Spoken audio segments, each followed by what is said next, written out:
Oh, what's up? Welcome to the Unofficial Tedeschi Trucks podcast. This is episode number 210. I am Adam Choit. To follow this show at Tedeschi Trucks Podcast on Instagram.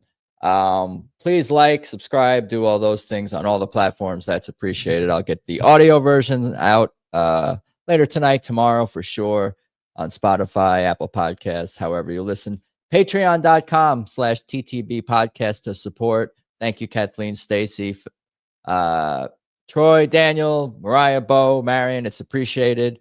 Definitely check that out. Patreon.com/TTB podcast. All the links are in the YouTube description, of course.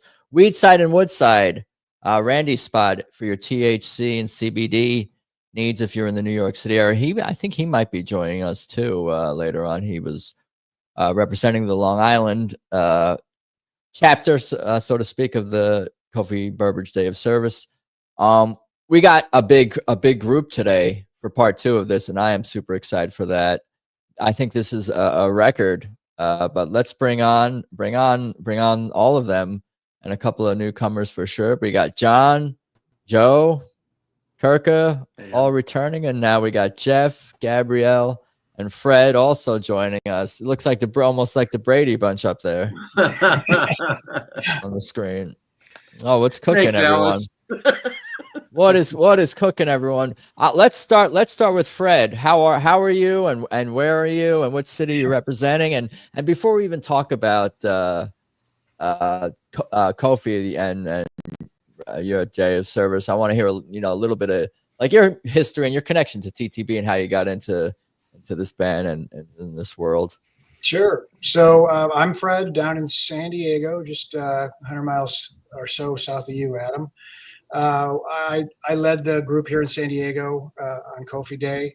I got into the band back at the start. Saw them in 2011 during the Revelator tour. They played a small place down here in San Diego. I was blown away. And I knew who Derek was. I'd seen the Allman Brothers once, and I knew who Sue was.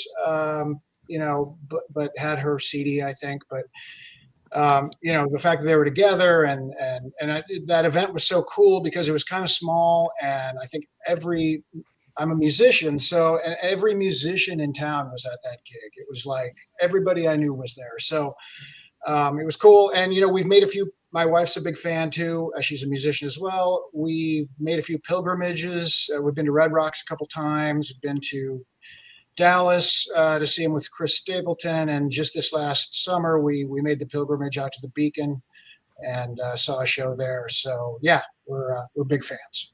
That and it sounds like your love for the band just grew with each passing kind of day, month, year. Essentially, that's kind of around when I discovered the band, is right when they formed around 2011. So you just get into shows when you can. I've seen you in the fan groups for a minute, and I'm like, oh, this guy, I know this guy's a big fan. Got the hat and the t-shirt. Yeah, we did the 2020. We did a Kofi event here in San Diego in 20. Must have been 23. There wasn't one in 24, but yeah, it was my second Kofi day. Where was that first show that you saw the band? It was at Humphreys, if you know where that is. It's in Shelter Island, kind of down near the airport. In San Diego. In San Diego, yeah. Gotcha. That's cool. And what about you, Jeff? Tell me your TTB origin story. And we're in Texas, Austin. Oh shit! So got to go all the way back to the Horde tour days. Being an East Coast deadhead and being invited on the first 2 Horde tours as a vendor. Got to meet a lot of the bands and become friends with these guys. I was seeing Derek Trucks walking around backstage when he was like 12 years old, right? Like everybody knew this kid was a prodigy and he was going to be doing something special, but who would have thought a Passaquan, right? Like, I mean, these are masterworks by one of the greatest guitar players on the planet. And kind of just saw him work his way up and play with all those bands, and knew O'Teal through Aquarium Rescue Unit and Jimmy Herring, and met Kofi several times. I wouldn't say I was friends with the guy, but lovely human being every time I interacted with him. And just, the progression of music is one thing leads to another. And you see hundreds of shows of your favorite band, and some of these guys start sitting in, and then they form their own bands, and the next thing you know, that's like your thing. That's like your main thing. So falling in love with these guys, and every time I see them, I fall deeper in love with them as a unit. That unit that's playing together in particular really probably started with the Kofi era of the band and how special that was, and then how it's progressed since then. And I mean, I don't have to tell the rest of you guys. That's why we're all here. We're witnessing magic every time those guys step on stage together. It's remarkable, the musicianship. So living in Austin, you get to see them every other year. They come through town. They just announced they're playing that big C3 festival, two step in right in the spring. But we're going to be down in Florida for their destination festival. Is it Sun, Sand, and Soul? So that's going to be our first one. We've been longtime Panic and La Playa widespread Panic fans, and been going down to Mexico for many years to see them, and that kind of tailed off a few years ago. So we're going to try something different. We're excited about it. Nice. Are you a musician? Do you play or sing? Do any of those things? I have played. I played percussion way back when, but my forte is producing events. We produce festivals, one-off events, corporate stuff, rent gear, do staffing, like a turnkey thing for a festival. Like you hire us, we do everything, right? I currently work for Austin's pro soccer club, Austin FC. We do all their talent buying, event production, and it's just, it's one of those, one thing leads to another, like I started doing this. I was a 16-year-old Deadhead, seeing the Dead at SPAC for my first show. And then that all leads to something else. You get turned on to all this great music. And then next thing you know, you're just emotionally intertwined with these bands. And then these nonprofit opportunities pop up, and it's like, yeah, of course I'm in. Last year we volunteered. We did, I think it was called Sunday Breakfast. And that was out of like somebody's garage up in North Austin. And this year was at Central Texas Food Bank. And what are my stats here? I wrote it down. We had a ridiculous amount of potatoes and mangoes we processed. There were also 45 other people in our group because the Central Texas Food Bank is one of the most organized nonprofits I've ever been involved with. Like we went in there and we signed in digitally, and they printed out name tags, and they paired us with a group. They put us in the warehouse packaging mangoes. And was this where you were potatoes. That I have pictured here? That I'm getting to? Yes. So that's where they go in there and they kind of give you the lowdown. They bring the first group in. Any late stragglers get one more chance, and you have to be in there by 9:30, and then they give you the lowdown on what you're doing. And then you basically get to volunteer for different areas, like packaging or moving product to the tables for people packaging. And so we were weighing bags up to 10 pounds of potatoes. And that's my friend Marcy and my wife, and our friend Lisa West and her daughter in that picture. And then we put it on the conveyor belt, and it got sent down the next one. We went through 100 pallets. I mean, it was really remarkable how efficient. That's Will Bridges. He's the owner of Antone's nightclub here in Austin. He's a good friend of ours and fellow music fan. And that's two of his staff members that volunteered their time, because I asked him if he wanted. Him and his wife are huge Tedeschi Trucks fan, and I think Noelle is good friends with Susan. She couldn't make it out because they've got toddlers, but Will came out with a couple of his staff members, which is really sweet. Will runs a great nonprofit called the Clifford Antone Foundation, and they raise money for instruments in schools and just all sorts of great stuff here in the Austin area. Really, really just psyched to have people like that. You don't really have to ask them twice. They're just like willing to jump in and help. And we're the same way with their stuff. No, that's great. I'm experimenting with different views. Different views like here. No, that's super cool. No, it's great that everyone, like, you make these connections with everyone. And it's interesting for me to hear, like, everybody's kind of entry point at the band or connection to music, whether you're working in events or whether you're a musician yourself who just falls in love with the band. Everyone kind of talks about this band with the same amount of not just passion and knowledge, but it transcends even how long you follow the band, whether you've seen Derek as a child, as a child, like as a 12-year-old, 13-year-old teen, or you kind of just found the Tedeschi Trucks band a few years ago. Everybody is, that I speak to is pretty crazy about this band and educated about music, gets educated kind of even fast in a lot of ways. You get a deeper appreciation just by being a fan of this band. And that's what all this music, I mean, and just even the core of my being is being a Deadhead and learning about, I would have never picked up bluegrass without Garcia being an Old in the Way. Like it just wasn't it wasn't on my radar until it was. And that same goes for the blues and folk music and all that stuff. Just kind of like, as a 15 or 16-year-old kid being exposed to like rock music and that guitar that rings so familiar, sometime for me, it was the first time I heard it. It sounded familiar to me. That's why I connected to it. There's some great pictures of Ephraim in here as well. So Ephraim joined us, which was super special. And he is just such a sweet guy, super low key, so thankful just to be here. Obviously, he's been through some really hard times recently with his health. And, of course, it breaks all of our heart because of, just the past history of the band. And, we just love and support him so much and just so glad that he showed up and spent the day with us. He was our supervisor. You better do it. What he that was a video. Oh, that's a great video. We did the one down. We do this at all my shows too with my staff. We always just have a little talk, and then instead of a prayer circle, we just kind of do the hand in, and we all said Kofi together. There's another one in there with the girl crawled under everybody, and there's the next one down. It's hilarious. It's essentially kind of the same thing, not the same thing, but a form of a prayer circle. It's a quick spiritual connection through physical connection. There's something maybe to that. That's music for me. I mean, when I walk in that venue, whether it's an outdoor venue or a club, it's church, right? It's and he was just beaming.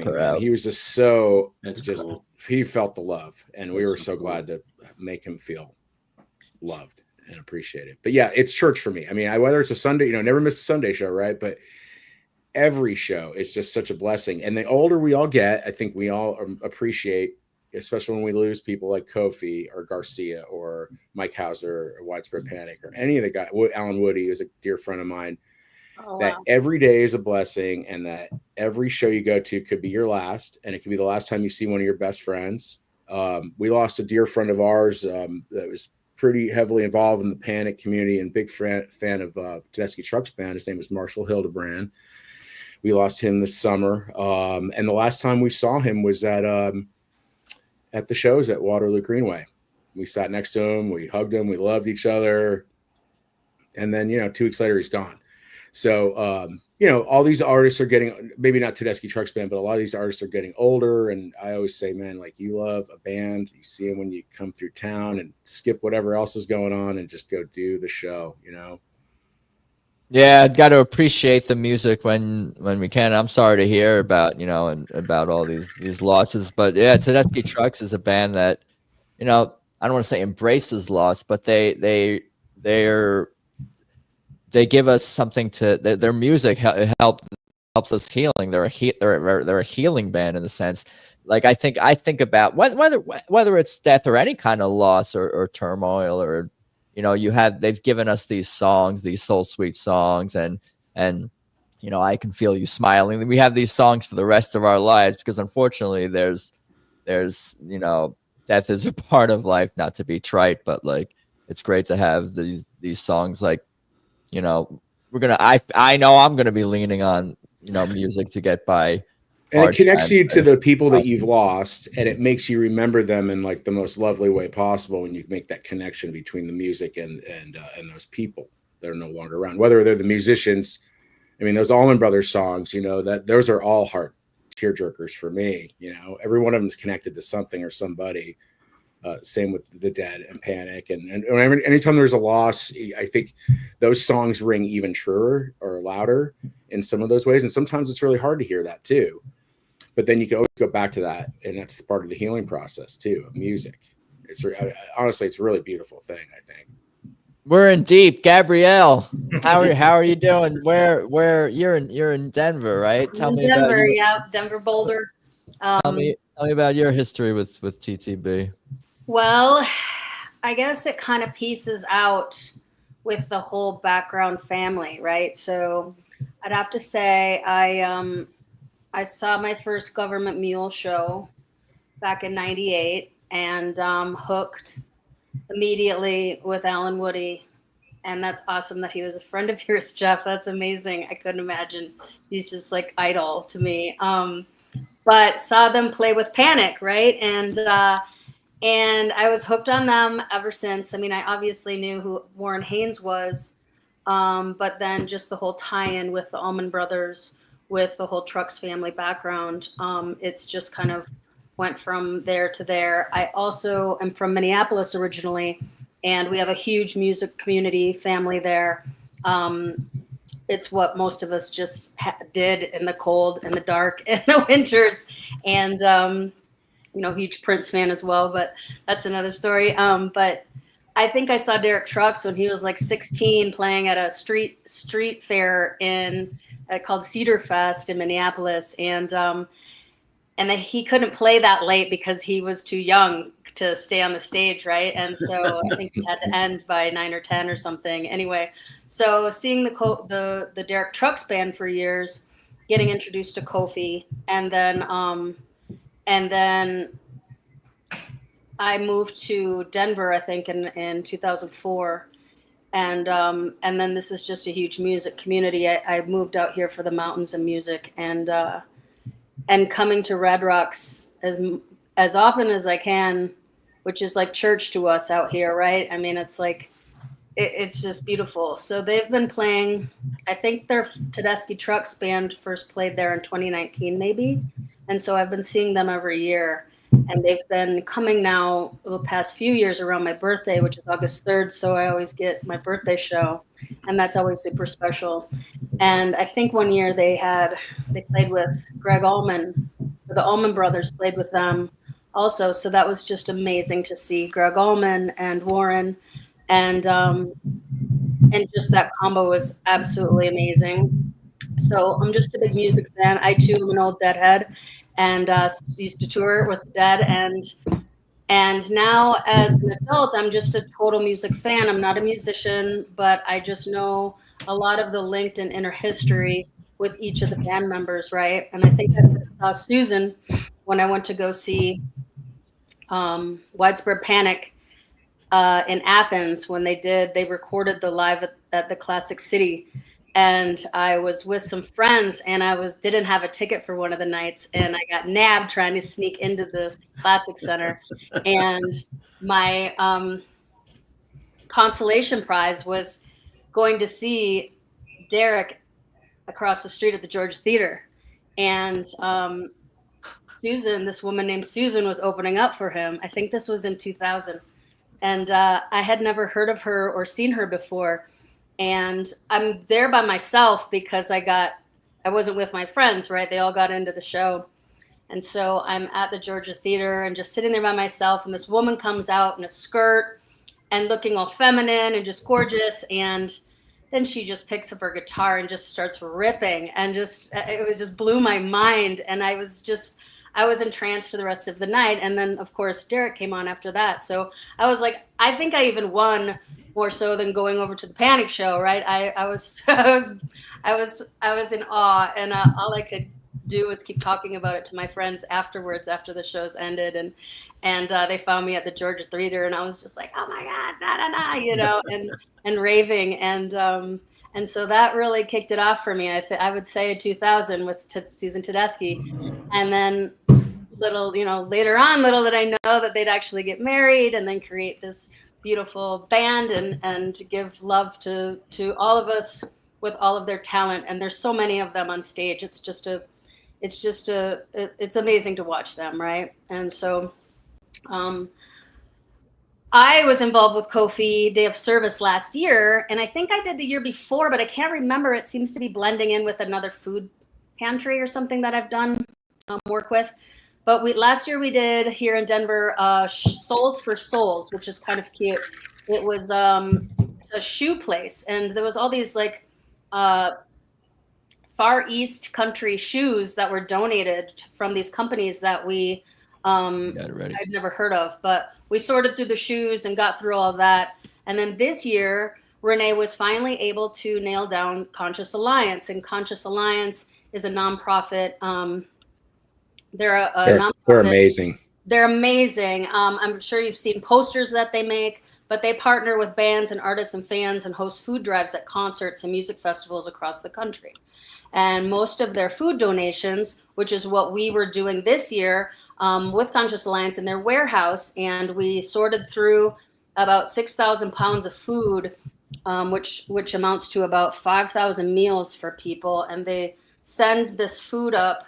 We sorted through it, make sure it wasn't expired, and then we packed it up, and it gets sent to the Pine Ridge Indian Reservation in South Dakota, where they have they told us this poor reservation has like one grocery store for like thousands of people in a very large area. And so the reliance on programs like this is immense. And it just hurts my heart to even think about how strapped they must be, and especially, produce and veggies and things like that are hard to come by, especially in the winters. I've got some good friends. We've got a big music crew here in Denver, as I'm sure a lot of you know, and a lot of us got together again this year, and I'm sure we'll all be together again next year. But good friends, and Conscious Alliance didn't always have the ability to, at this time of year, it's kind of like their lull in between the holiday scene and then the end of the summer. So they just happened to have received some food donations from a couple of recent, I think it was Sound Tribe Sector 9 and Green Sky shows from Red Rocks. And so just from those shows alone, we collected all of the 6,000 pounds of food through all the donations of the fans for those bands. So just amazing. Nice. I feel like as I'm getting older, I've always been huge into music, Jazz Fest, The Dead. I'm now getting a feeling of being more responsible and being more socially conscious about the impact that us fans can make as a whole, as we are frittering our hard-earned dollars away on tickets for this stuff, but also being able to know that there are people that are willing to, put their time in, and time is the biggest gift that you can give, right? And there's so many of us that want to do more and participate, but they don't know where or how, or, they're not very organized. And so stuff like this, I know people just jumped at the chance, and it was hard because it was during a weekday, so I actually had to take the day off and use some vacation. And once my boss found out what I was doing, they're like, you just go ahead and take the day for free, and just gave it back to me. And that was awesome. So it's just awesome how much impact we can make as a community together with just our time.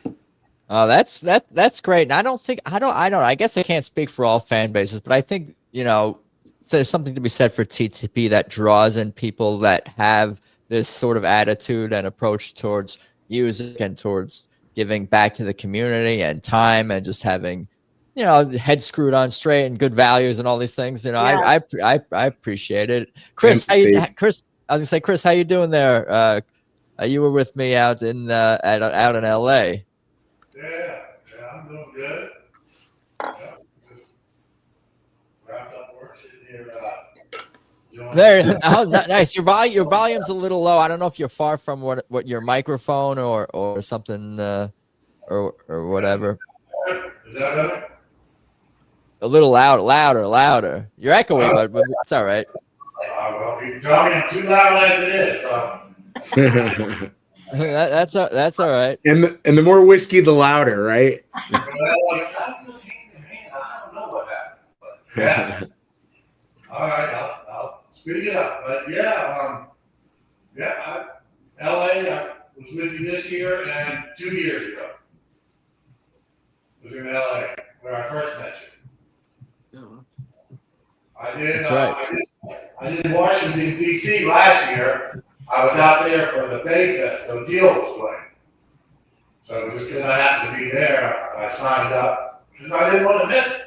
After that first year, I was like, I'm in for this. As long as they're doing it, I'm in for it. And I wish more bands and more people would do things to get small communities, because it's an easy thing to do where you'll do it because it's a group of people going, hey, let's do this together. And, I just think it's a smart idea, and I'd like to see it grow beyond TTV, 100%. Yeah, Absolutely.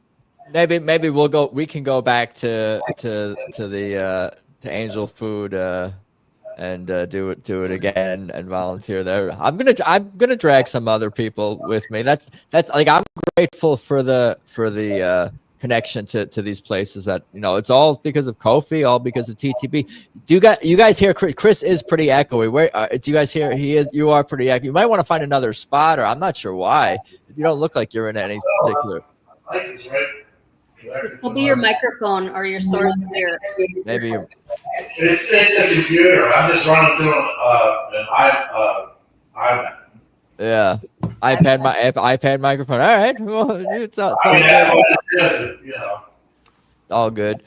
Let's take a look at Chris's, or rather Fred's pictures from San Diego and talk about that. We'll jump around a little bit. Why don't we go to well, let's look at San Diego first. So many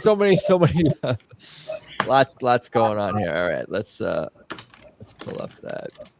And Adam, I just added some stats that Renee made to the chat. Oh, nice. Speaking of Renee, what a round of applause for her, man. She did. Yeah, I don't know how Renee Pfeffer. I don't know how she did all that. And she's lovely too. Every interaction was just super low key and just on point. Great information, great messaging. Everything was great. You talk about luck. I mentioned I went to the Beacon with my wife this year, and we're sitting in, I don't know, I think we were in the second or third row. We had pretty good seats, and we're overhearing people next to us talk, and it was Renee. I had never met her before. Oh, cool. And so Beacon is where I met Renee too. Me too, for the first time. Chatted, and I said, and I was wearing my Kofi hat. That's what she came over and I told her I was from San Diego, and I was, sorry to hear that there was no event in 2024. And she said, I'll tell you what, I'm going to try to get one together for 2025. So that was pretty cool. And we had Elizabeth show up in San Diego, which was pretty cool too. She was there in 23 as well. Let's take a look at that. Yeah, I got the pictures right here. So we were working with the San Diego Food Bank, mostly doing a lot of packaging meals. And it's funny, Elizabeth shows up, and there were, I think, eight or nine of us. And one of the women, after we'd been together, we're chatting for 5 minutes or so, and she looks at, you look a lot like that girl who plays horn in the band. And Elizabeth says, I am that girl. And I could see her face. She didn't believe her at first. She thought she was kidding, but that was a pretty cute moment. Elizabeth is super cool, and that's her mom with her, who she also brought with in 23. We worked with the food bank. We did a lot of bagging of lunches for kids and family packs and things like that. And we got to play the playlist on their sound system, which was super cool. And it was just a beautiful day, really, in every regard. Good playlist too. Yeah, that's great. It's cool. It's cool to think we were all kind of in sync in that way, I guess. Listening to the same music. I mean, we're all listening to TTB all the time anyway. I have a feeling half the time we're messaging each other or posting about TTB while we're listening to the latest whatever. This is cool. This is a great shot. The whole crew. Yeah, it is. Nice. Why don't we go to we can jump around if anyone has anything to add on anything, of course. Appreciate you guys for sure taking the time. Why don't we go to Joe returning But you can give me the quick version of how you got connected to TTB. Refresh myself and tell everyone that. Sure, no problem, Adam. So I got introduced to TTB in 2015. I saw him in Asheville at Christmas Jam. I didn't know about some of the side bands that Derek had. I knew him from the Allman Brothers, but I didn't know about the Derek Trucks band, and I didn't know about Susan's solo career. I just hadn't been exposed to their music. And then I got, after 2014, when the Allman Brothers were done, I started going to try to check out other shows. And my buddy Alex was like, "Oh, you got to check out these guys, Derek's other band." And as soon as that happened, I was instantly hooked. We were in at Christmas Jam, probably 15 feet from the stage, right in front of Susan. And that was it. That all it took was that one show, and I was completely, on board as another Deadhead. I think Jeff, you said something about SPAC. I'm from Albany as well, from around that area. SPAC was my location where I saw my first Dead show in '85. Nice. And it's just the Allman Brothers, jam band music in general. That's what I've always gotten into. That's what I've always done. I followed the Dead a lot. I fish, and it just was my where I found my peace in music. It's what what got me up every day to kind of, get into something else musically. So yeah, that's kind of how I got introduced to him. And actually I've been, I got the opportunity to be able to do this, Kofi Day of Service, because my company is also very big on anything we do with community service, because we also do things like under our company, we do software, and we have what's called a disaster response program. So like after Hurricane Helene, we do a bunch of consulting for free, and the company just writes it off. We don't charge the community for any of that service. So that kind of service oriented community operation is kind of the environment that I work in every day. So as soon as I told my boss what I was doing, he was like, go do what you're going to do. And Charlotte was nice. We had, a good amount of people there. Khalil, Burbridge, Kofi and Oteil's nephew was there. We were building beds for kids. Basically, these are kids who have never had a bed before. We built cribs, we built single beds, we built queen size beds, and they're all donations that people give to this organization, and then they build those beds and hand them out to people. And they showed the video at the end here, and it was pretty heartwarming to see the fact that some of these kids never had a bed, and they're like 12 or 13 years old, and they're getting their first bed. Wow.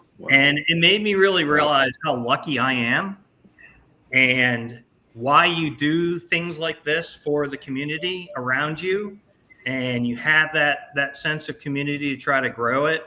And whether it's through music or it's through something else, it still has that sense of responsibility that we have as citizens on this earth, to be kind, to be nice to other people.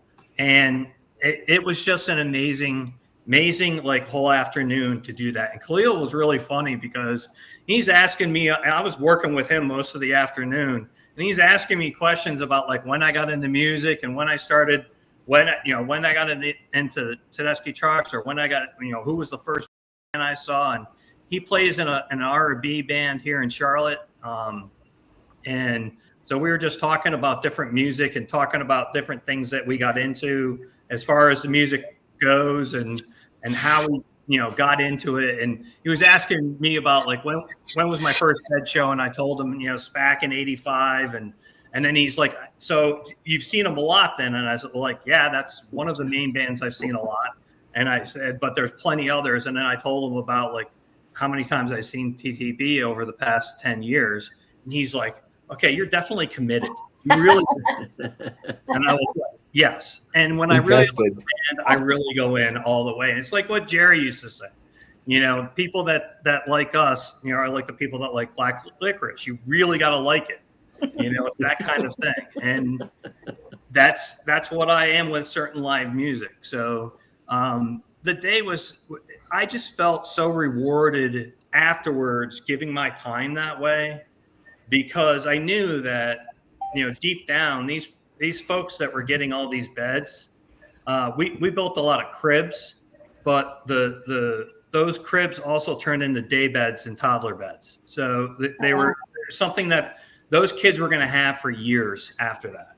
And that was awesome. And they went out and did some deliveries as well. And they said that was absolutely amazing to be able to go in, and they did basically one whole apartment outside of Charlotte, like in a part of Charlotte. They gave 3 beds to this one apartment, and it was a parent, a teenager, and a younger kid. So they said it was just so amazing being able to go in there, set up the beds for all those folks, and none of them had beds. Wow. And so that was just so heartwarming, and to hear that and to realize like what you were doing. And then the group that we're with, we're all asking different questions about all the different times we've seen them. Who's going to be in Charlotte? When they come in a couple of weeks? Who's going to see O'Teal? In a couple of weeks when he's here with O'Teal and friends, and just making that sense of like how that community all works, and tying everybody together was nice. It was a good afternoon to just be able to go out there and make that connection. Awesome. Yeah.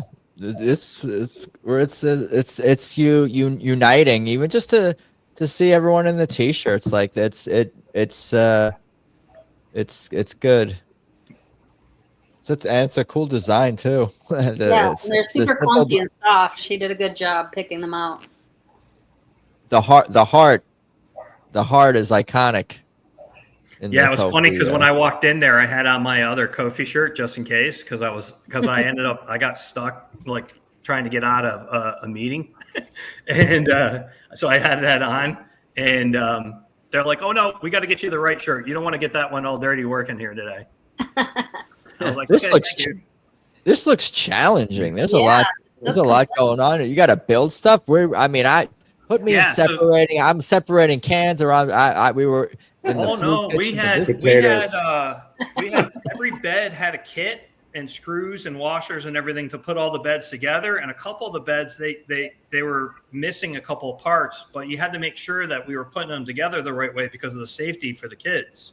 Totally. So we had to they had a box full of like Allen wrenches of all different sizes and a bunch of different screws and washers. And then we had at times where we were like picking through trying to find that one last screw to secure the bed, because we're all going, we don't want some kid to fall out of this bed because we didn't put a screw in. So let's figure this out. So it was a little challenging from that end, but we all figured it out. There were some other folks that were there helping. And they had no idea what they walked into to volunteer that day. And they saw all of us coming in, and they're like, "This is great that you guys are doing this. Who's this band?" And we had the playlist going, and they're like, "Oh, this is who this is." And so that one of the guys knew him, and he's like, he's like, "I'm not that big of a fan, but I knew of Tedeschi Trucks," and he's like, "Derek Trucks is great," and he's like, "This is great that you guys are doing this." And so it was just overall just a good afternoon, nice day, helping people out. I think over the these different cities and across the country, there's got to be at least a few more Tedeschi Trucks band fans now, and also a few more returning volunteers. So people will be returning both to the music of the band and Kofi, and also to hopefully go back to some of these places and continue to do this meaningful work. John Davis, how are you doing in Jacksonville? What's up, David Flam? Thank you for popping who let that guy in here? Who let him in here? Just for a minute. Click the wrong thing. Tell me about you've been we've been connected multiple times, but you can do a quick refresher. Your origin story. I grew up in Ohio, in Toledo, Ohio. So I grew up on classic rock and roll, real mainstream AOR stuff, FM rock, and my son came to me later on in life. My son came to me when he was in high school, and he was getting into guitar, and he said, "You ever hear this Trucks guy?" And I hadn't. And I have a good friend in Jacksonville who writes for a newspaper, and I asked him about it, and he told me all about derrick trucks. And he said, oh, by the way, he said there's a big festival called the Wani Festival. He said we ought to go to that some year. So in 2014, we went to the Wani Festival, and everything in my rock and roll life changed at that festival. That was the Allman Brothers' last Wani. It had Tedeschi trucks. It had Government Mule. It had a great list, a lineup behind it. But those three especially, and instantly, my playlist changed. My rock and roll trajectory changed that weekend. So that's my story about how I came to be with TTB. 38 shows later, most recently Pine Knob 2 weeks ago. Went back home. We always make if TTB winds up on the schedule up there, my buddy and I will make an excuse to go back home, visit the homeland. And this year it got to be Pine Knob, where we cut a lot of our teeth seeing bands like Jay Giles Band and Starship and gosh, who else? I'm drawing a blank now, but the Kinks, one of the classic old amphitheaters. Yeah, great venue. It is. So it was fun. It's fun. So that's how I got into TTB. I've been into the Kofi Day. This was my third experience. We had 24 volunteers this year. It's one of the original cities, one of the original 6 cities, kind of like NHL hockey, one of the original 6.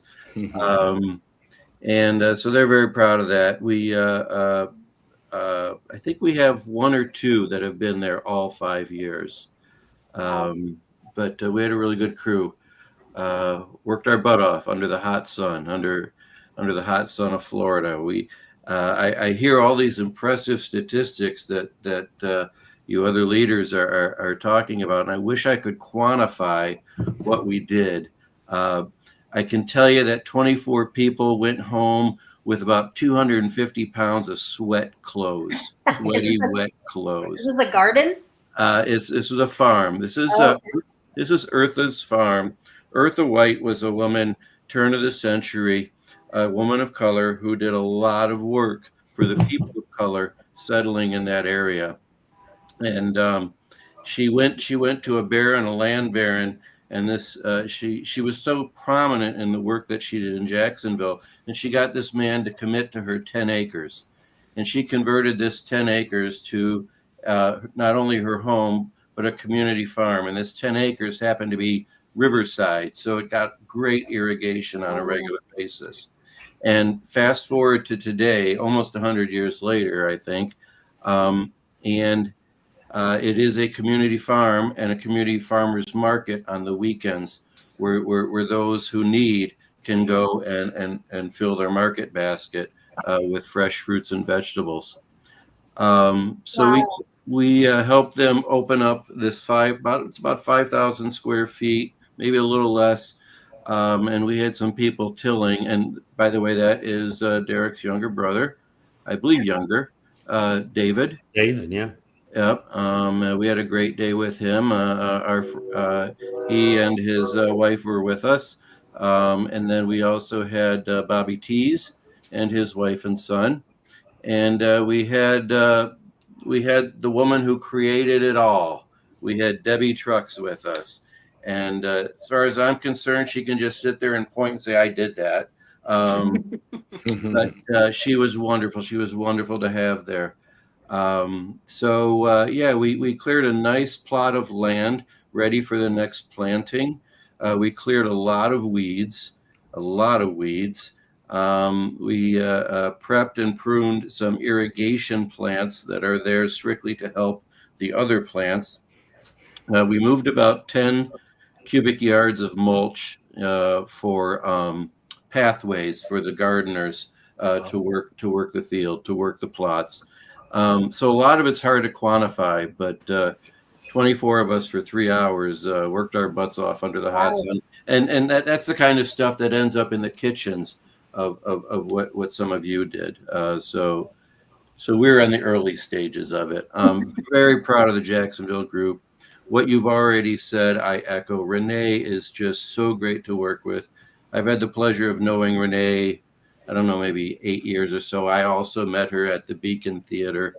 Met her by way of my mutual friend, who's in the newspaper area in Jacksonville.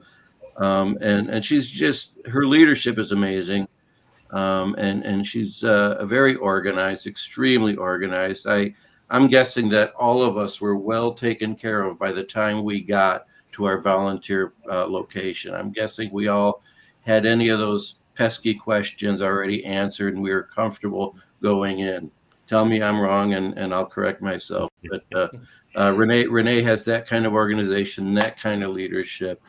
And it's been a wonderful experience. This was my second year coordinating, my third year in Jacksonville. And so it's a good thing we do. No, it's appreciated for sure. Yeah, no, I don't think there were any catastrophes, any crisis, anything like that. Yeah. Great job all around. 25 cities, she's herding cats, that's for sure. David Flam, how we doing? Doing okay, Adam. What's cooking? Tell me about you were in Atlanta. Yeah, I would say I was in the big field with John. We didn't know each other back then, or we probably would have gotten into some trouble together. But you know it, buddy.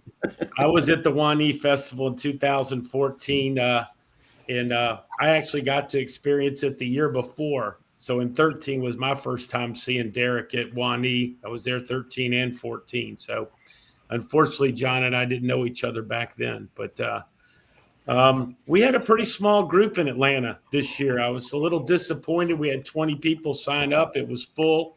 Only 13 showed up. We were working early on a Friday morning.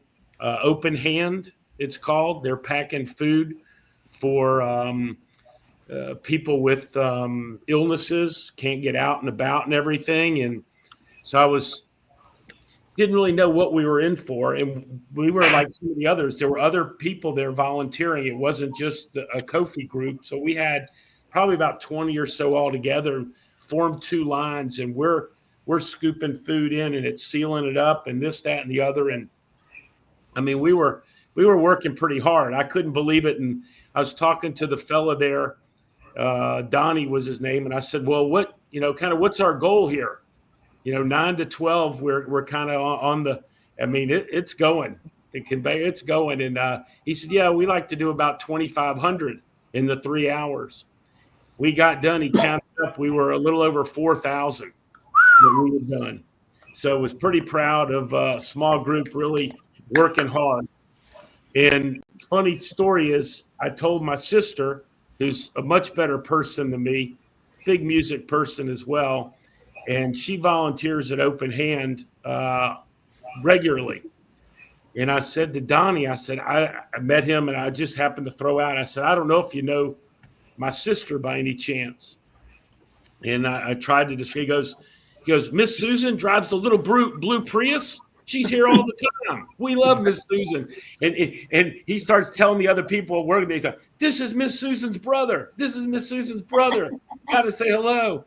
And I said, well, it's great to know that my sister is a celebrity over there at Open Hand and doing a lot of volunteer work. So I was really proud to be her little brother over there Friday. It was I got a really good feeling from all the great stuff that my sister's done for them. And it was my third year. As John, his third year. Last year, we were actually, Ann and I were in Nashville. TTB was playing in Nashville that night, and we volunteered in Nashville that morning before the show. So it was nice to be back in our hometown, and I hope we continue to work with Open Hand. They were really terrific. A lot of great people in there, and we worked hard. We had a bunch of pictures. Tracy took a bunch of pictures, and a number of the folks knew each other from Atlanta, but there was also a handful that didn't. Actually, I think there were some people from Charlotte or something. They were in town for the Shaky Knees Festival, and they volunteered, like we had done when we were out of town for a show.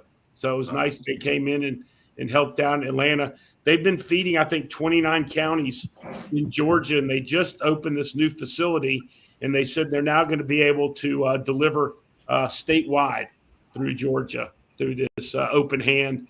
And the guy took the picture. He's wearing it. He goes, "You got to open your hands. This is open hands. You got to open your hands." For that was one of the guys running the place. But it was great. Tracy, who kind of helps us in Atlanta, as everybody said, Renee's terrific. And the music, the playlist was great. Donnie was like, "Who's this?" He goes, "That sounds a little like Aretha Franklin. Who's singing? Who is this?" They were kind of getting into the music, some of the people that worked there and everything. So it was, it was kind of cool. I was like, "Yeah, you got to pick up some of this music." And we had a good time. It was hard work. It feels good to, take a day off your normal job and do some good out there in the world. Like I said, my sister's a much better person doing it all the time. I gotta get off my ass more and do it more often. I think we all do, David. That's not much no, different. for sure. That was my point. I'm just thinking about who worked the hardest, because now we're kind of digging in a little bit. I see you were outdoors. Gravy on my shoes, Adam. I ended up with gravy on my shoes. Okay, you worked similar to what I did in the sorting and prepping and packing, which is not too bad. I was talking to my crew and saying, "Oh, we should maybe next year we do something outdoors in the sun, and outside and do some farming," and everyone's like, "No, air conditioning." Yeah. Let me send you all our laundry. Atlanta, I'd much prefer the indoor work than being out there like John and them were doing. Yeah, I'm not gonna lie, it was tough. I was gonna say, Kirka, you're sideways. You want to? I don't know. Did I get sideways again? Yeah. Hey, Joe, I'll see you at the Charlotte show. I want to say hello at the Charlotte show. I'm not going to be there. No.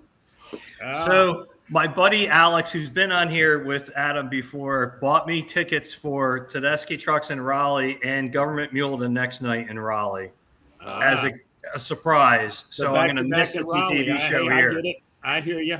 It's a tough thing to accept as a surprise, but I'm going to do it. I'm going to step up and take that gift from my buddy and see those shows.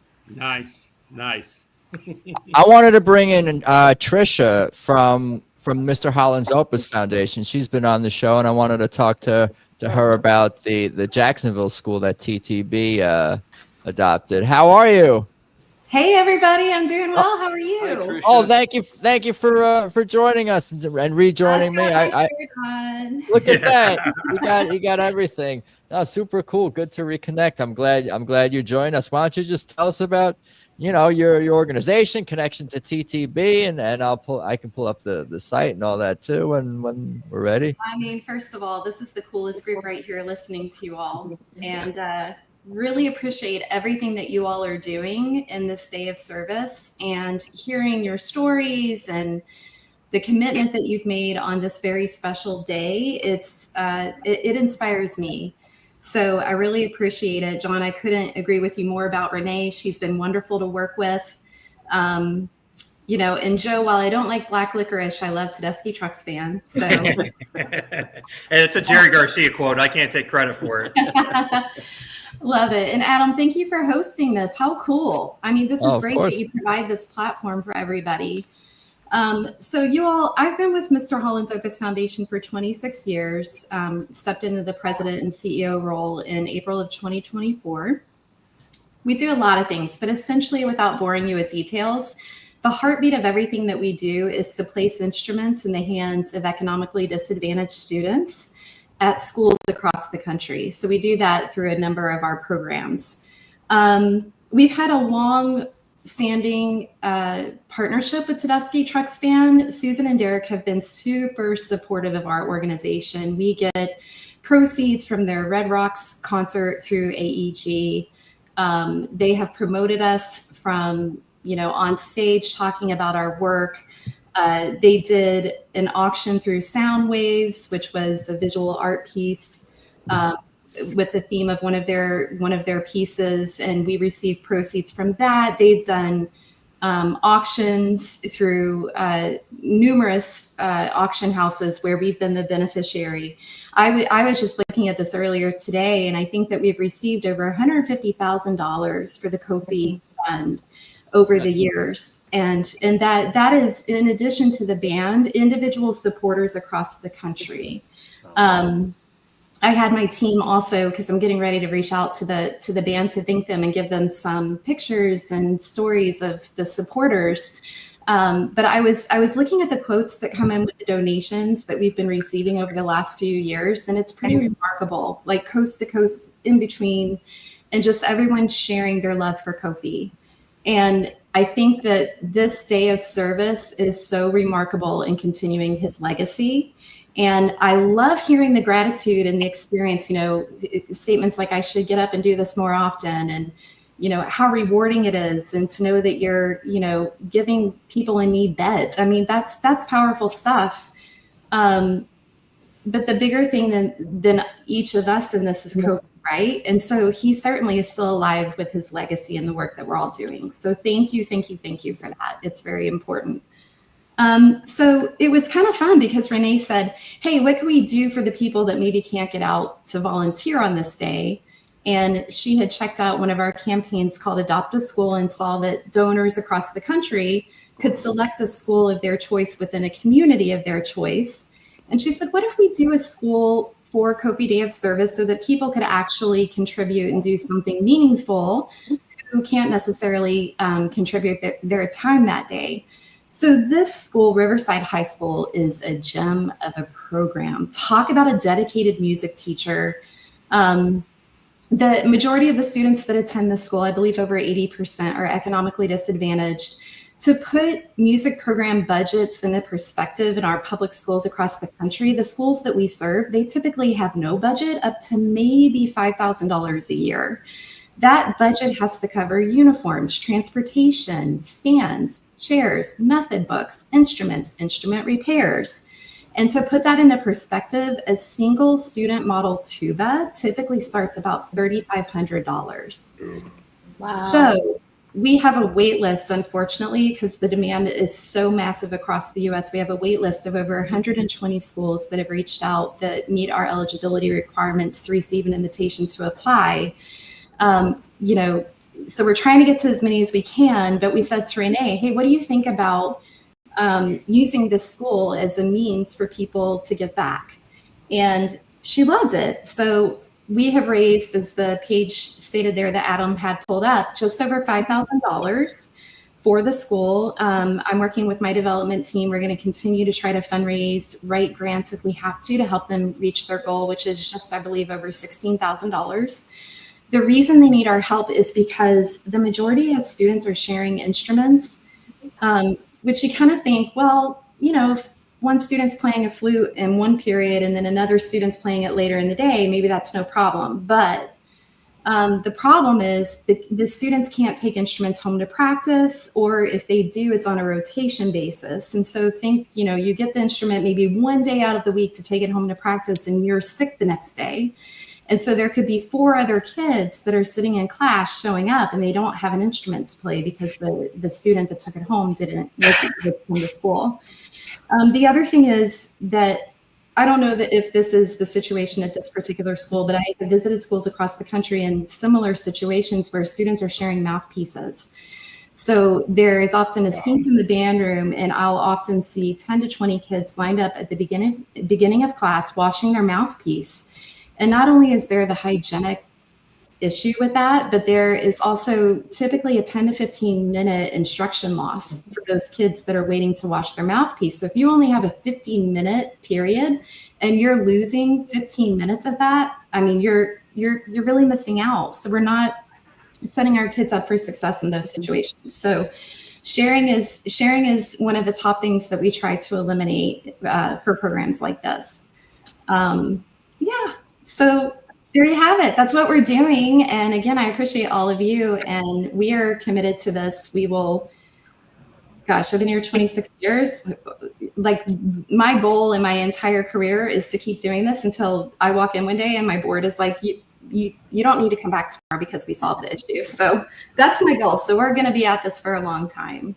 Trisha, I just noticed that there's no Colorado school listed in your adopt a school. How do we get one in there? So we actually just had 2. Here's the thing. We have an awesome group of Colorado supporters where I feel like every time we put a school up, within 1 week, it's donated. It's completely adopted. Oh, that's awesome. I'll find, when I'm done speaking here, I'll look up a link and put it in the chat so you can see there was actually a press release of a local school there that we recently donated to. So you'll see the story around that. Yeah. There's no end date on these campaigns or anything like that. It's just until the goal is reached, essentially. Just is that ideally, yes. However, the reality of this is our more populated geographic locations across the country tend to get adopted much more quickly.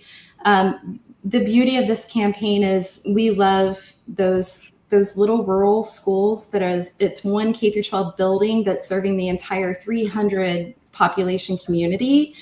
And so what we do is we let it sit there, but if it starts approaching 6 months or more, then we have a plan where we're fundraising on the side to try to have a bucket of money to be able to close them out, at least to reach half or 2/3 of their goal to get them over the finish line there. So everybody general fund. Yeah, and everybody that participates gets something.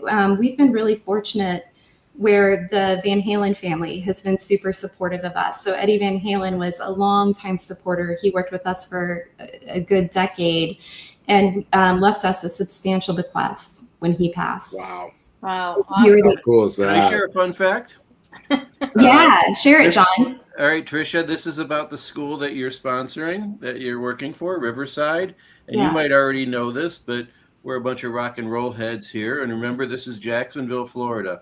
So Riverside High School, where they're trying to update the music program there with their contribution from Mr. Holland. Riverside High School was formerly known as Lee High School. And Lee High School had a well-known gym teacher by the name of Leonard Skinner. And that is right. the school that they are supporting through Mr. Holland's Opus. Wow. I love that, John. Did you not know that, Tricia? Please. I didn't know that. Well, there you go. And you could use that maybe perhaps if it comes up in your campaign. Yes. I didn't realize that. Rock and Roll High School. Rock and roll is everywhere. Yes. I knew it was after the gym That's teacher. where the Van Zant boys. That's where the Van Zant boys went to school. You know the rest of the story, of course. Love it. Okay, that's really great. I'm going to share that with my program team. They're going to be happy to learn about that. There you go. So to wrap up the Van Halen support, Adam, to answer your question, we with a portion of the bequest, we were smart with it. We invested it, and so we're using a return on the investment to be able to put some money towards closing out some of these campaign pages. And also Eddie's son Wolfgang, I don't know if you all follow him now. He's got his own band, Mammoth, phenomenal musician, and he's continued supporting us in his dad's footsteps. So we try to like help these schools as best as we can with the resources that we have, so everybody gets something. So Tricia, I have a question for you because I work in software technology that does geographic information. So it's based. I work for a software company called Esri, and we do all demographic information. So do you guys? I'm wondering, like, do schools have to apply to you? Do you guys have some kind of reach out program where you try to figure out where that need might be? Because I'm sitting here thinking about all these different things that we talked about with Kofi Day of Service, and what we can do with technology to try to help some of these things and try to further some of these causes where we know there's a need. There's ways to do some of this stuff based on data that we already have out there in the world. I love that, Joe. And we should talk separate from this because I think we could probably go on for an hour or two. Oh yeah, I could. Mm-hmm. I could, because I work with a lot. I mean, for part of what I do, I sell software, yes, but I sell software in a non-commission situation, and that helps in a lot of ways because my company puts a lot of money back into like NGOs and supporting them and supporting K through 12 programs with software and hardware and other things like that. So I'm thinking like there's, between the food programs and some of the other things that are out there, there's other ways that some community reach out could be done. That's fantastic. And I think some of the demographic information that's out there in the world could be used in a positive way to kind of support some of these initiatives. And that's something that I feel like more people should be aware of, that those things are out there. And it's hard to do that sometimes without having some kind of backing like this. And I think where you can use technology to support this, I'd be more than happy to try to, help with it wherever I could. It's something I already do in my job anyways. So it's just a passion for what I have. So I'll put my work email address in the chat for you, and we can connect offline. But I think it would be fantastic to see where maybe technology could help support some of these programs in schools in different ways, because we know that stuff is out there. We know people have the resources. It's how can we get those connections made? And sometimes that's the hardest part. Joe, thank you so much. That's very generous of you. And I will definitely follow up just quickly in a nutshell with technology.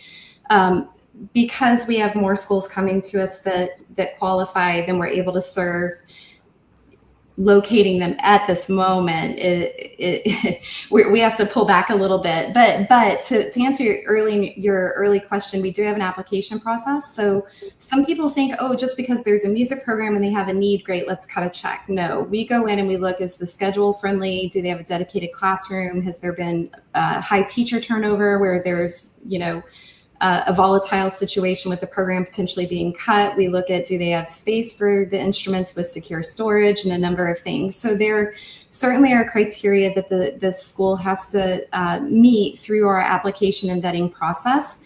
Mm-hmm. And in regards to technology, I won't get in the weeds. Like I said, musical instruments are our heartbeat, but we actually have this program called Music and Arts Education District Support Services, and we have built literally the developer just like hit finished. We have built a platform where we're currently using Los Angeles Unified as our test model. They have just over 800 schools that we're assessing. So we're taking the data the district gave us, feeding it into our platform.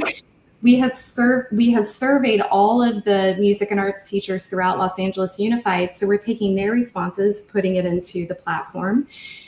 Think of it like a ChatGPT or a Gemini type tool where we have a chat bot where we can say, we call it animal because you have to train it, you have to feed it, it's expensive, you have to do all that good stuff.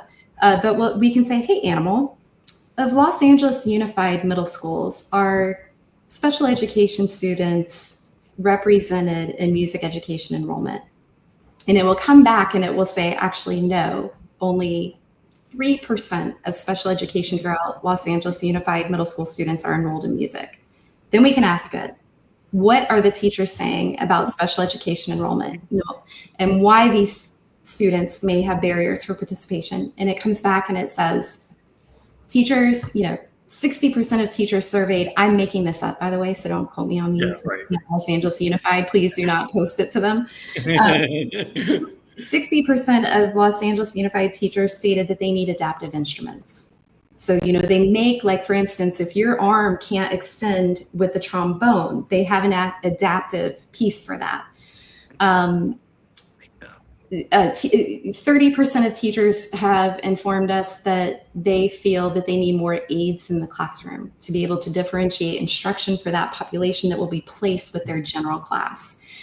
You get the point, right? So, and it's for homeless, migrant, economically disadvantaged, students of color, English language learners, and so on and so forth. So that exists. But what's interesting to me with what you've described, Joe, with the geographic is any data that we can feed into animal, it learns. So I can take LUSC's arts plan and feed it and say, hey, how can our findings as to how we can remove barriers for kids to access music education, how can we implement that into their current arts plan?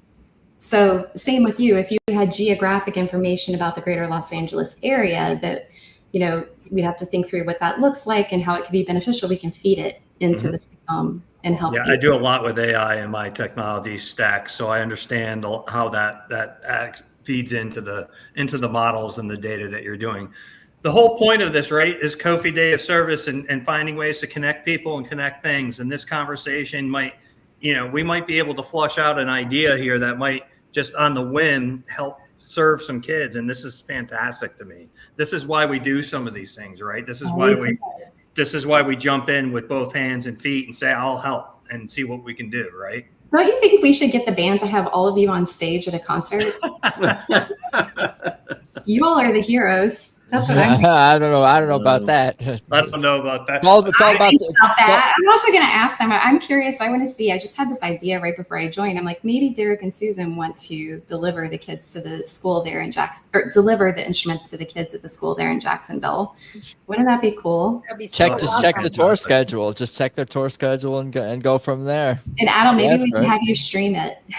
Sure, sure. I'm always willing to participate. Good stuff all around, and what an amazing organization that you guys have over there. Because as I was been saying, like music is always the first thing cut. Essentially, music and the arts is always the first thing cut from pretty much any school. So this is always going to be something that's needed in many communities throughout. I'm a big high school football fan, whether in Ohio, where I came from, or Florida down here, and it's no more evident than on Friday nights at high school football, that music needs more rejuvenation, that youth needs more rejuvenation in the music area. I think we all came from the generation where bands were pretty big on the field at halftime, and you just don't see that anymore. So sustaining interest in the kids today is so important. I appreciate you, Tricia. Thank you so much for your work. Thank you. Yeah, I was gonna say, and it's good that you guys are even mindful and aware down to the point where it's like you can't just have access to an instrument. You have to have access to an instrument so you can play it every day and fall in love with it and get better at it. Because part of the fun is getting better and improving and almost like subconsciously or on some other level. Probably when you're young and you're playing an instrument, it teaches you that discipline. Like, oh, if I spend time doing anything in my life, it can lead to these bigger results and more joy, essentially.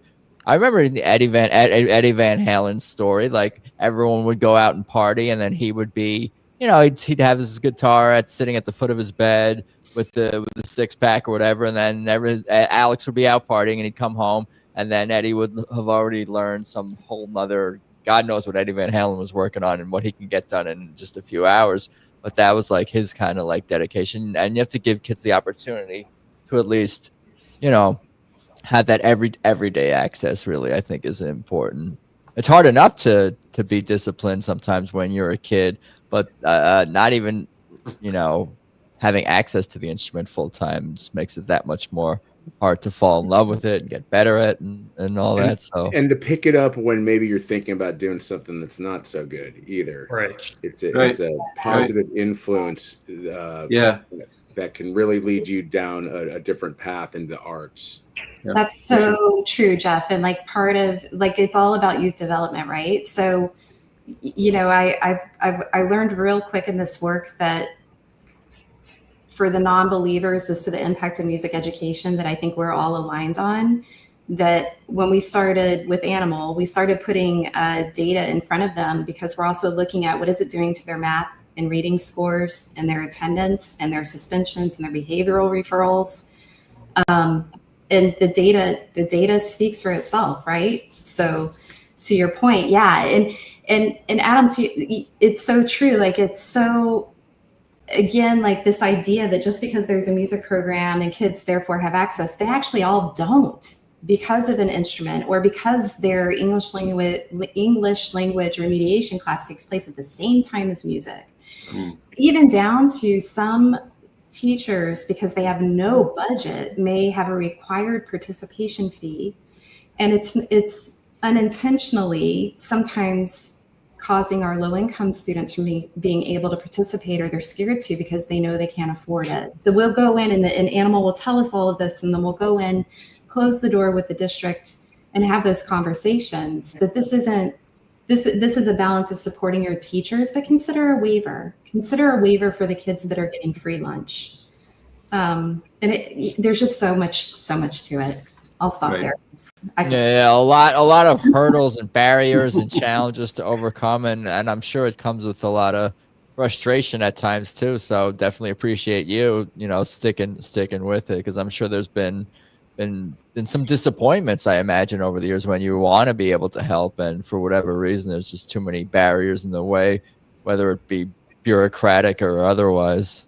Sometimes that happens, but it's that Mr. Rogers quote where there's more helpers. I'm going to get that wrong, but you all know the one where there's more helpers in this world. So luckily, the adults that are the leadership that are making decisions for our kids, it's not like the movie Mr. Holland's Opus back in 1995. Where the climate was very, programs are getting slashed right and left. Luckily, it's not that kind of a climate anymore. Leadership wants the best for kids, but they don't really understand how decisions affect things like the schedule, like a dedicated teacher, like the music room, like instruments and so on. But yeah, no, it's tough for me to get frustrated in this job. Are you kidding? I get to meet with Bob Ezrin today. For those of you that may know who he is as a producer, he's my board co-chair, and he and the Edge founded we have a disaster recovery program called Music Rising that he and the Edge from U2 co-founded way back after Katrina, and we're talking about 20-year celebration of that. So there's enough good stuff going on, like Kofi Day of Service and all of this, and at the end of the day, knowing that more kids are getting access to the power of music, I'll do it all day long. That's wonderful. Great. That's It is awesome. appreciated. I know we've all been here an hour and a quarter. I don't know how long all y'all want to stay on longer. I'm down to hang out, but I definitely appreciate everyone Thank you. taking the time for sure. Kirka, how you holding up in Seattle? We recapped the Seattle last time, but I figured we can. You're a good hang. I'm sure you have some reaction to all what we've been talking about tonight. First thing is very wonderful use of the term "all y'all." Very nice. All y'all. Good for a Southern cowboy. Yeah, really Right. good. But no, man, it's so great to just sit back this time because Adam let me come back from the first recap, and just listening to your stories, man. It's like obviously you all shared about how you felt as you were doing it. It's just great sitting back and hearing other people having that same thought. But I've got a question that I don't know how you're going to figure out who goes first. But we just did our first Kofi Day of Service in Seattle. And so everybody already wants to get together right before the holidays to do another, volunteering. There was only 7 of us, but wearing our Kofi shirts, right? So that's the closest I'm getting to multiple. What's it like the second and the third time? It's cool. It's just fun. I mean, I was lucky to volunteer with Trish and Mr. Holland's Opus, and then work in the food bank, and then work in the kitchen. So to have those multiple different experiences has been cool, and just continuing to stay in touch with all of those organizations. I've been back to the food bank since. Obviously, I'm in touch with Trisha and their organization, Mr. Holland's Opus Foundation, and I'm planning on dragging some newbies down to the kitchen and getting back to work there soon. It was fun, and we didn't have to work as hard as the people working outdoors in the hot sun farming. You didn't have to figure out how to build beds. Right. I'm not trying to volunteer to don't give me IKEA level job. Well, there is a big IKEA here in Charlotte, but don't IKEA me, bro. I can use IKEA as a verb. You get the box of the spare parts for whatever you need it for. Yeah, there you go. We were on the farm 2 years ago. We were cleaning up a riverbank last year. Back on the farm this year, and yet we have all these returnees. So you just keep doing what you're doing. You create that community, you create that fellowship, and these folks are eager to return. I guess that's all I know about that. But we've never met. We've never met in the interim, for sure, other than at concerts, like at the St. Augustine concerts. But other than that, there's really no other secondary event. It's like I've even been telling people there were people that weren't in those 25 cities where there was a KDOS, and I've volunteered for a while, and it's like one of the things I said, just go out and volunteer. It's like if it's in your heart, you're doing it for Kofi. it doesn't have to be organized, right? It's like you can just do things in Kofi's name, and then it's all year long. But it's just interesting that you all are talking about 2 and 3 and 4 times, or 2 and 3 times, and I'm looking forward to our next time getting together. Mm-hmm. Yeah, I think the energy just grows throughout us, and it being organized so well is really helpful also. So again, kudos to Renee, because it's really just wrapped up in a bow and handed to us leads and just kind of like, okay, go run with it, right? But us posting on Facebook and just spreading our energy about it and seeing how excited everybody is, and that just is infectious, I think. And so the more that we promote it, in addition to the band, in addition to Mr. Holland's Opus Foundation, in addition to the fans all together, it stacks. It all stacks and grows from there. So keep up the spreading of the word, right? I'd like to make a point about empathy, and something I get a lot from Susan. It gives me goosebumps sometimes when I hear her talk on stage, because in these times it's real dark right now, and it's been dark for a while, and it's getting worse, and there's a lot of people in need. And then we have these wonderful people who are, they're rock stars. They don't have to say this shit on stage, excuse my French.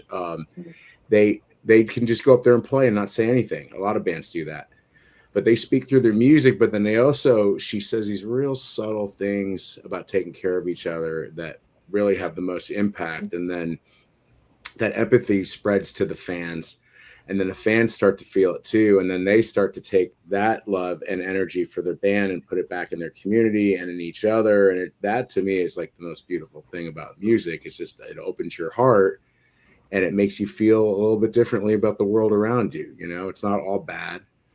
And there's good stuff to be had out there, and there's good things to get behind and put positivity into, like these nonprofits that really need our help. And you can do that. And the food bank, we're going to go back there. The food bank was so well organized with the check-in and the work that we did and the other volunteers that were there. It's just like something that we could go do 3 or 4 times a year. I'm going to try to get my company and some of my clients to get involved and just start throwing people at these things. And it feels good, and it's infectious. And the more you do it, the more other people want to do it too.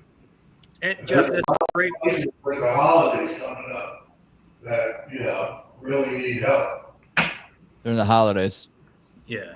Oh, and it gets even tougher. Yeah. A lot of homeless places, they just need somebody to sit there and scoop mashed potatoes on a tray. And and by the way, this is just our group, just the 15 of us. There were 60 people in the total group. Wow. So Renee just did the math. And then also, Adam, I wanted to point out that in the chat, I listed the 25 cities, the totals. Renee just sent me on email. Is this right? I got it right here. 25 cities, right there. 445 volunteers, 1,163 hours of service, 16,761 fresh produce, and 9,800 meals. I'll continue. I'll post this all around. Well, I'm sure she's going to compile an infographic with even more details. She said she was at dinner with family, and that's all she could get me right now. I'm like, hey, that's a lot of info. Thank you. Wow. Yeah, so, Jeff, to come back to your point on empathy, I think that's something that's very important in just understanding what Kofi was about, with why his legacy of the day of service is so important. And what happened for me on doing that on Friday, I did that on Friday. I felt good. I felt energized all weekend. And then I happened to just look at Facebook on Sunday morning, and I was like, I'm bored today. What do I want to do? And Ziggy Marley was playing right down the street. So I just went over and saw some reggae and felt good vibrations for the rest of the night. But it was music that brought me out to do that and to have that whole thing. And I'd never seen Ziggy Marley. And so for me, it was the first time seeing him, and it was fantastic, because it was just like that musical connection continued on through the weekend. And then, and the nice thing, and I say this with all the respect to anybody that's older than me, it was nice to be home on a school night by 10 o'clock because the concert was over a little earlier. I appreciated that, because I had to go to work the next morning. But, it's just the whole point is that positive outlook, that vibration, that good energy feeling can continue in other ways in what you're doing. You don't have to just, limit it for the when you're doing a volunteer thing. It can continue on in what you're doing day to day, and just being kind. And I think that's something that the band always puts out there when Susan's talking on stage, and the way they say be kind to each other, and it's a great feeling, because when you give that energy out there, it may not come back to you right away, but it'll come back. Karma has a way to figure out the people that are doing the good work, and putting that out there, and it will happen. And so I always like doing that. That's why I like, with what I do in software stuff, I love being able to help people with it when I find these connections where I can help. And it's just something I like to do. Like, I like helping people. And that's a good feeling to have going into these type of events where you're helping out like that. Adam, your podcast last week, the three of you guys talked about, Kofi and how he had perfect pitch and what a great musician he was. I read an article about how he could hear any piece of music and then just sit down at the piano and play it back. He had that kind of musical skill. But, why Kofi, right? You guys were asking the question last week. Why Kofi? And I think, playing music for 40 years myself, there's tons of great players out there, right? There's a million great musicians. And I only met Kofi one time. I met him at the Orpheum in LA, actually, Adam. Probably 10 years ago.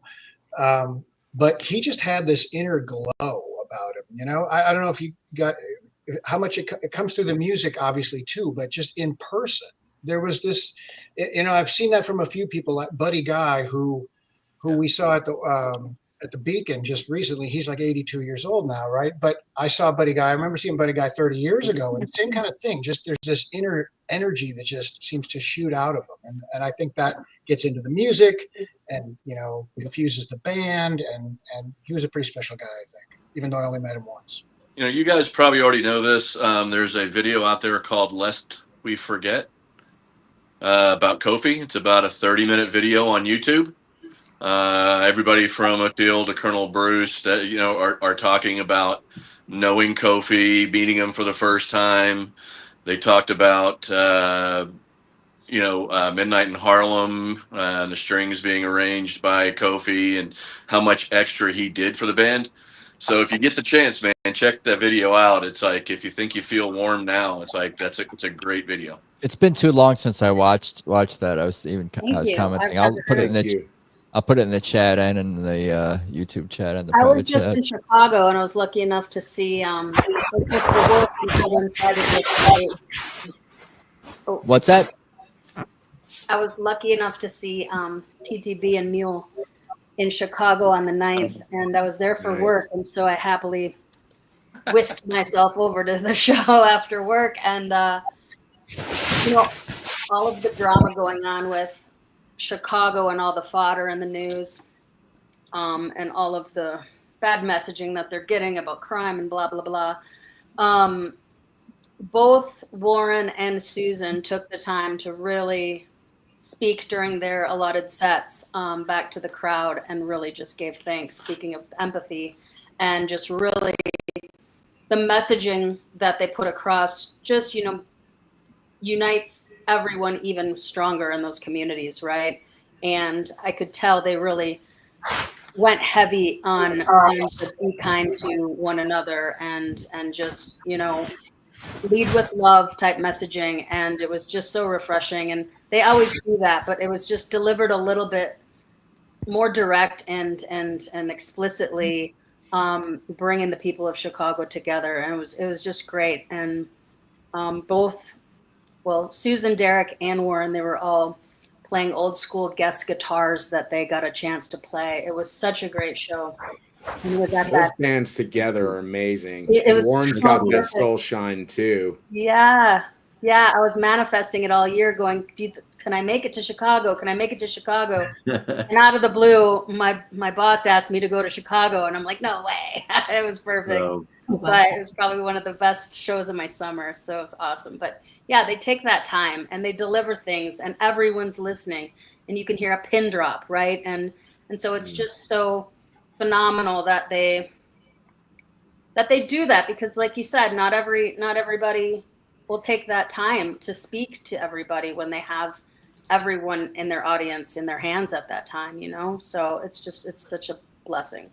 And to speak the truth and love and the empathy we talked about is so important, just to hear somebody that stands up and actually says those things out loud in public.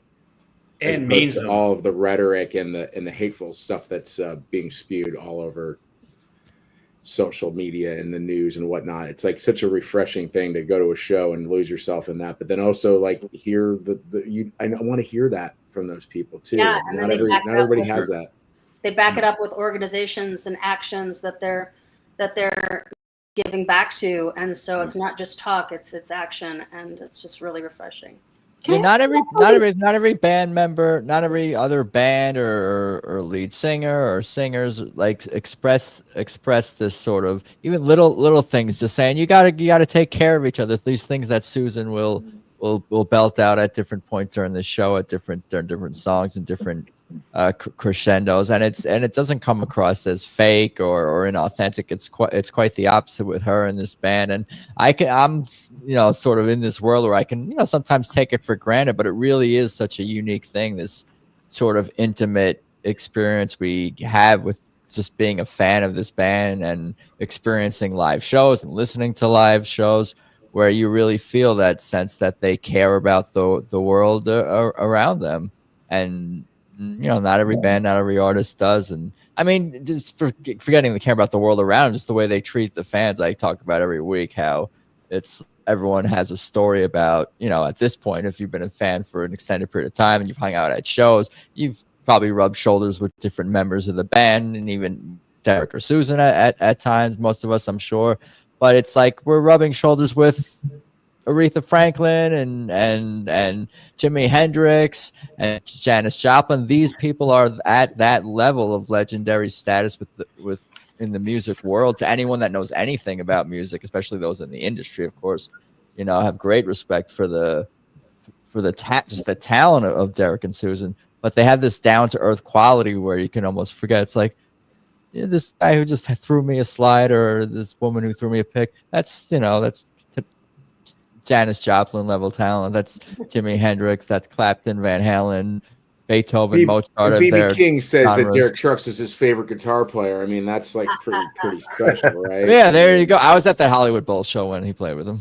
Oh my God. That encore. Of course. Y'all do you all do this like every other day? It's like you all feel like family. Do you really know each other? I'm so curious about this group. Like, are you gonna have like an in-person reunion one day? Something needs to happen. Swamp family. Only Gabrielle, who I think we were briefly on a Zoom call, and maybe Fred also. Well, Fred and Jeff, were you guys on the first Zoom? time. Yeah, first time was on the podcast, but other than that, like, got these three first timers on the show tonight. Wow. Okay, I think you need to do something with this, Adam. Like the parking lot of any concert beforehand. Exactly. Yeah, just like tailgating at a show. Group, right? That's our reunion. Is the parking lot before any show. Let's meet at Red Rocks. It's kind of in the middle. I need to get to Red Rock. The Beacon. I'm originally from New York, and I have some friends and family, and you could get good bang for your buck, at least in terms of time spent, because it's well, they haven't done the 5, 6, 7 show residency. Maybe we'll get those again. Right. Hopefully. But I think that's like the special connection that this band's fan base has. That like once you find out someone has been a Tedeschi Trucks band fan for any extended period of time, even if it's just a short while, relatively, whatever yours might be, it's like you definitely have a million things to talk about this band. It's just endless conversation, because they've played so many. Now they have so many original songs too, but they cover so many songs. They champion so many younger artists and other artists on the road, and they give credit to so many of the artists that have come beforehand. Whether it's like a web, Adam. It's like a web of musicians and connectivity between the styles of music that they pay tribute to the styles they've created, to the younger people they're mentoring. It's a connection that that actually extends out to the fans in a certain way, because we get to learn who they like and what they're into, and then we get to experience it with them when they bring those folks out on the road with them. And that's a fantastic feeling too. Yeah, it's an eclectic discovery. Well, here's a silly question. Tricia, have you ever seen them? Oh yeah, I was just at the Greek. Okay. Yeah, I was there. We're there too. Yeah. Are you in California then, Tricia? We're here in Los Angeles. Greek LA she's talking about, I assume. Yeah, I was at the Greek as well. There was no San Diego show this tour. They skipped San Diego. Yep. But I asked because I think I like how you worded that, Joe, but there's something about this connection amongst all of you, just as like a first timer looking at this happening. And it's very impactful in the sense of the common thread of music and the power of it and how it's bringing people together in addition to the band. And so that's kind of magic right there. And I guess one other quick question, do you all play instruments?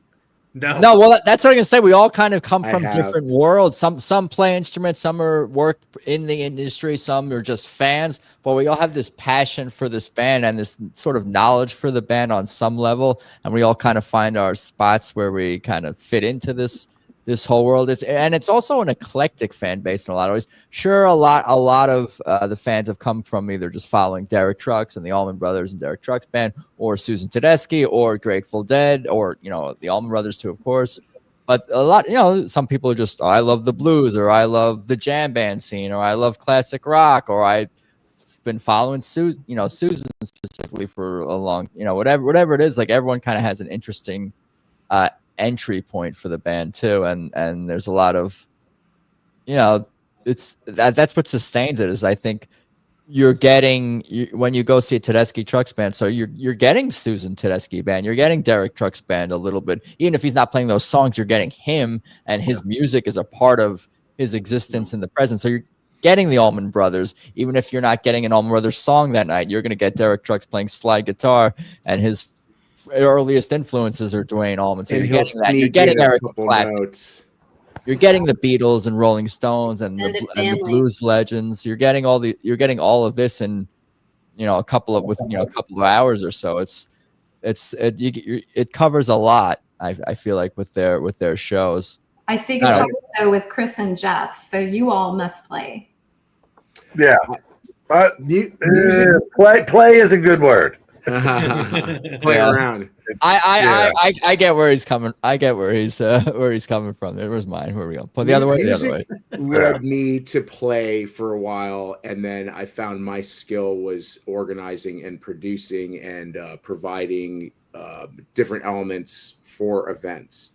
And so I spent a lot of time from the computer and in meetings and site visits, getting these things ready, and then we go out and do this one show that costs hundreds of thousands of dollars for whatever client I'm working for or whatever show we're producing.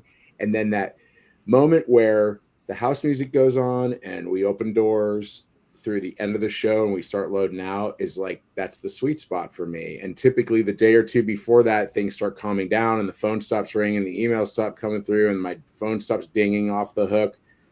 Everything's in place. And the more we do this, the less of that stress on the front end happens and more of it's just kind of smooth. And then we're getting to day of show and it's amazing. But I wanted to point something out we were talking about before about how these things are all connected.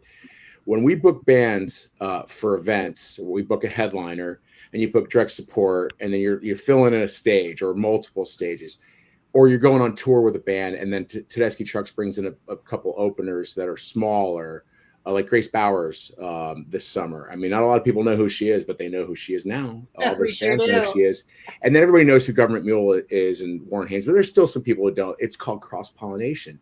And the same thing happens in the fan groups. And the Dead used to be kind of insular, and so people weren't really looking outside of that much, but that's changed as after Jerry died. And all these dudes started playing together. Like the people I knew that played, in the Allman Brothers, all of a sudden were playing in the Dead. And then all these other people started growing older and they started playing together. And then they started forming these side bands and then all this other cool stuff. It really, everything pollinates. It's off one big flower, and then all these other flowers, everything grows around it. And that to me is the most remarkable part about the music business and about the fan scenes around it. It's just like all of this positivity that comes out of these people make this art. They go perform it on stage for us. And then we take it and go do something else with it. We're listening to it on the boat or on vacation, and somebody hears it and it's like, oh, hey, I know that band. And then you have something automatically in common with those people. And then these lifelong friendships are struck up. And then you start going to these destination events. Like hopefully you all go to Florida to see the Tedeschi, because it's going to be like a drive-by truckers reunion this year too, with Isabel and drive-by truckers on it. And so we're going to see people there that we haven't seen in years that we used to go to a lot of shows with. We've been to Desert Trip with and Dead Tour and all this stuff. And it really, it brings people, it's a big circle. It just keeps turning around and around, and you keep meeting more people and picking up more friends and stuff along the way. That's an amazing way to describe it. Like I have a 17-year-old son, so I learn about new music through him. And I'm taking him tomorrow. I played in a band years ago with a guitarist named Mike Keneally. He was Frank Zappa's stunt. Oh, yeah. And so I committed myself to the foundation after that.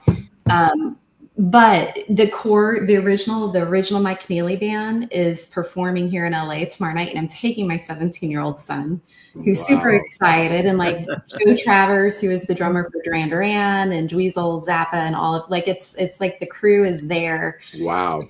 But to your point, like that cross-pollination concept, like, it happens through generations too, right? Mm-hmm. Like for those of you that are parents like me, it's 100%. Like I learn from them and they're learning from me. And 100%. So cool. Yeah, I don't play an instrument. I just like to spend a lot of money on music, apparently. So I haven't figured out ways to make money off my fandom for music. I'd like to be able to do that because I can go see. Find out, Joe. Yeah, you can test your critic skills. You can test your critic skills. I grew up in a musical family. My mom was a soprano, a very good singer in the church choir, and a very good piano player. But as far as being a teacher of it, I wasn't very disciplined, and she didn't want to really get on me about it because I was the last one in the house. So my older siblings had all given up before then. But I still had her piano for years. I actually just recently gave it away to a charity because I didn't play it, and I held on to it because of that. But Adam and I talked about it. I did the podcast last year after the Raleigh and Charlotte shows, and he had asked me that same question about if I was a musician because I have all this other knowledge, and the knowledge just comes from the passion that I have of it. Like I just really, when I get into a band, I really get into it, and I dig into the history of it and what their influences are, and that comes back to that cross-pollination because that's how I was able to find out like how all the other bands were linking together. And I remember seeing Aquarium Rescue Unit on the Horde tour in the 90s in New York, and I didn't even know who O'Teal and Colonel Foreman was at that time. I had no idea there. And then here I am now, all these years later, like loving the fact that I was there, seeing that stuff, and not realizing what I saw, and being able to go back and look at that and say, okay, I don't completely remember that show, but I know like how it got me into different music at that time, and I think that's part of the love that comes from it. Even though I don't play an instrument, I'd love to. I just don't have the discipline for it. When you're talking to, I was just saying, when one is talking to a Tedeschi Trucks band fan, it's very easy to like think that the person is a musician. It's very like easy to assume that just based on like the passion and the knowledge one has for music and music history, and you're being exposed to different instruments too, and a lot of different styles by just being a fan of this band. So if you have passion plus being a Tedeschi Trucks band fan for any extended period of times, like if you're talking to this type of person, you could easily think. That's why I ask everyone, because they'll tell me, oh, I did this and this, and then I'll be like, oh, are you musicians? And some people are like, oh no, I'm just a fan. But you're like almost like a professional fan in some regards, and that has value what time to go in, where to stand, where to go, what's the best thing, and just the little details. Like David Flam, who was on earlier, I would put him in that category in a lot of ways. He could be a seeing eye dog, a shepherd, for someone going to their first show. Here's what you want to do to have a great experience at a show. Like practice like makes perfect. Right. Whether it's we're a fan or working on a skill or something. Trisha, Mike Keneally's a San Diego guy. I remember him all the time down here. Oh yeah. In the late 80s, early 90s. Yeah, he's a great guitarist. I'm trying to remember the venues we played in San Diego back in the day, but yeah, no, he's been a dear friend, and it's been since, I don't know if you know his music, but the Dancing album was the one that I did. And then no, it's funny because when you're a female percussionist and you're on tour with an 8-piece all-male band across the US, and then you go to Amsterdam and do that, and then you come back and you're volunteering. That's how I started at the foundation, as a volunteer. You pretty much commit to like helping kids and put instruments in their hands. No, it was a great experience, but it was amazing. But at the same time, volunteering at the foundation, it made me think. I was really young, and it made me think, what do I want to do in life? And I look forward. I kind of am a visionary that way. So I was looking into my 30s and my 40s and my soon to be 50s and thinking, is this what I want to be doing in a tour bus? Because unless you're Taylor Swift, it's really, it's a tough life. It's a really tough life. I'm sure even for TTB, it's just not easy out there to be a touring musician unless you're, sponsored by Delta and Hilton. And the smaller the bands, the harder it is. And then there's a lot of mental health. We have Sims Foundation here in Austin that specializes on helping musicians with mental health struggles. But it's really tough when you don't have the money or the resources or the health insurance to get the help you need. At least when you're on the level of the band, they have a couple buses, so they're not all crammed on one. They have some space. They stay in nice accommodations, but not every band has that. And even on that level, I have a friend that's out on tour with 9 Inch Nails, they just wrapped that tour. She's working with me on another festival coming up. That's a tough life to do that every night or every other night. It doesn't matter. And that's like on one of the highest levels. And then the more people are involved, the older you get too, probably, I'm sure. And then to have a family, to be a mom, you have to sacrifice everything to do it. Like I'm excited to reunite with the band, with the guys Smart Night. The bass player is Brian Beller. He plays with a band called the Aristocrats, if you know about them. Guthrie and Marco, and actually the booking agent for TTB is the same booking agent for the Aristocrats. But it's like hearing their stories, it just reminds me, like, I'm really happy where I am. They're like, Trish, come on, let's get the band back. I'm like, no, this is my therapy. It is my therapy at the end of the day. And I have a baby next to me here that you can't see, but like for me to start my day sitting at the piano or my marimba and playing a piece, it resets me. Like, this is why you're going to go sit in front of Zooms and do meetings and, have the 12-hour day in front of you, fundraising and doing all of this, because that feeling that you get, and I would say for those of you that don't play instruments, it's probably how you feel when you turn that piece of music on and it's flowing through you. It's the same thing playing, but it, for me, sets me up. It's the reminder. And then I try my best, right? You have to incorporate meditation and other tactics throughout the day to keep it, but try your best to just let that flow through everything you do. And then Gabrielle, I love you use the word manifestation to get to Chicago. I'm a huge believer in that stuff. And music is the one of the easiest ways to reset us and close the chatter and help us put that goodness back in the world. And that brings us back full circle while we're here for the Kofi Day of Service. It was music that made this all happen. Yeah. Yes. Pretty cool stuff. Yep. I think it was Joe who said that he has to go to bed by 10. It's only 8:20 in LA, but I have a 5 a.m. So I think I must take my leave. I want to come over and watch football on Sunday. Like that, this group is so amazing. Like, let's just watch football on Sunday. I have little guests. Sure. No, we could talk about this band all day, and sometimes it seems like we can and do. Like, yeah, it's I just can't believe endless it's been 2 hours. I mean, this Coming is up my on- first time doing one of these. Is this how long they usually go? It- Well, the one that I did with Adam, I was the only one on, and we talked for like an hour and a half, and it seemed like it went by like that. Just a And lot. what a blessing to I find did it. something that connects us, right? Yeah. Absolutely. Adam, I didn't get the email about this until literally 5 minutes before I joined. I was like getting ready to like settle in for the night, get my tea and all this. And I'm like, oh, Adam's podcast. Another Zoom meeting. I'm like, why? Yeah, I'm like, why not get her on another Zoom? You Why all not? know how, my intention would have been to come on and meet you all and leave. I'm here because I want to be. I'm serious. We're going to watch football on Sunday. We're going to do something. sounds You all are good. a very cool group. Do something in person. As long as it's not the Cowboys. Oh, No, I got to say, the Chargers are on fire right now. Nice. Broncos Yeah. almost took them. They're undefeated so far. My Giants are not. We're in the other direction. I don't want to talk about the Jets. We're still a little angry about that whole Charger situation down in San Diego.